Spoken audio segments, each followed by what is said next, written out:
Dans le premier chapitre, on fait la connaissance d'un narrateur qui, à l'âge de 6 ans, avait essayé de dessiner un grand serpent, un boa, avalant une énorme bête. Mais l'expérience en question était décourageante, car les grandes personnes, comme il les désigne, à qui il a montré son esquisse, ont interprété son dessin de manière déplaisante, selon l'enfant de 6 ans. En effet, ils n'y ont vu qu'un chapeau. Alors, il a fait l'effort de redessiner le même serpent en dévoilant l'éléphant caché dans ses intestins. Les grandes personnes ont compris dès lors le but de ce dessin. La question qui se pose maintenant est la suivante. Qui sont donc ces grandes personnes?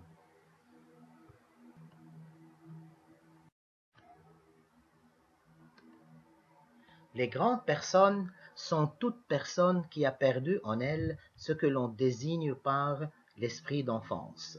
Peut-être aussi le narrateur, même au moment où il raconte, ce narrateur devenu aviateur, tout le monde, n'importe qui. Les grandes personnes n'ont pas d'identité particulière. Elles ont plutôt une attitude particulière. Elles agissent d'une certaine façon. Elles ont des qualités particulières, pour ne pas dire des défauts particuliers. Par exemple, on sait déjà que ces grandes personnes ont toujours besoin d'explications. Elles ont découragé le narrateur à dessiner. Elles aiment parler de bridge, de golf, de politique et de cravate. Elles n'aiment parler que des sujets qui se rapportent à la raison, à la vie des grands. Mais dans la vie, n'y aurait-il pas donc rien d'intéressant que ce qui se rapporte à la raison? N'existe-t-il pas dans la vie d'autres sujets intéressants dans d'autres domaines? Ces personnes sont-elles vraiment grandes vu qu'elles ne s'intéressent qu'à la raison? C'est ce qui fait d'elles de grandes personnes? Justement, ce que nous tenterons de découvrir tout au long de l'œuvre.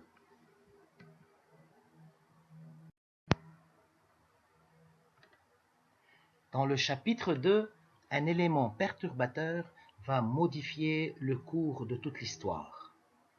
C'est l'apparition d'un petit bonhomme qui surgit au milieu d'un désert, loin de 1000 régions habitées.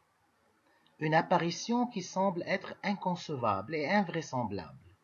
D'où vient ce petit bonhomme? Où était-il? Comment a-t-il pu arriver jusqu'ici sans qu'il ait peur d'y être parvenu?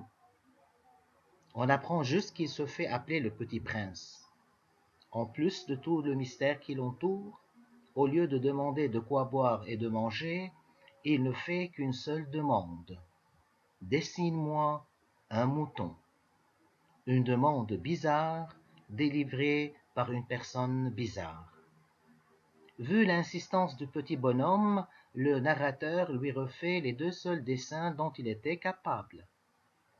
Le petit prince sait directement qu'il s'agit d'un boa ayant avalé un éléphant sans pour d'autant que le narrateur ne lui en ait donné aucune explication. On comprend par conséquent que le petit prince ne se compte pas parmi les grandes personnes. Il peut voir ce que les autres n'ont pas pu voir. Il a donc son esprit d'enfance.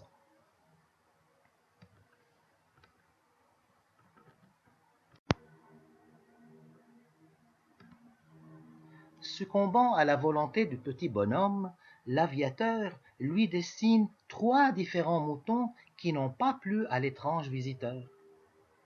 Finalement, pour sortir de cette impasse, il lui dessine une boîte dans laquelle le petit prince met le mouton qu'il voulait y placer. La réponse du petit bonhomme est aussi bizarre que lui. C'est tout à fait comme ça que je le voulais.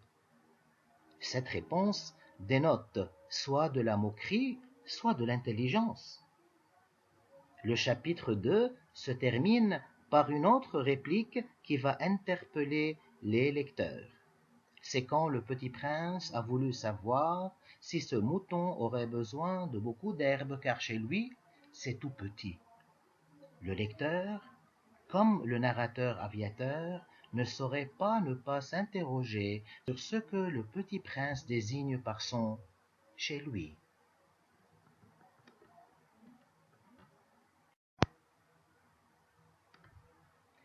Dans le 3e chapitre, le narrateur ne réussit pas à savoir où se situe ce lieu que le petit prince désigne par son chez lui. Il constate ce qui suit.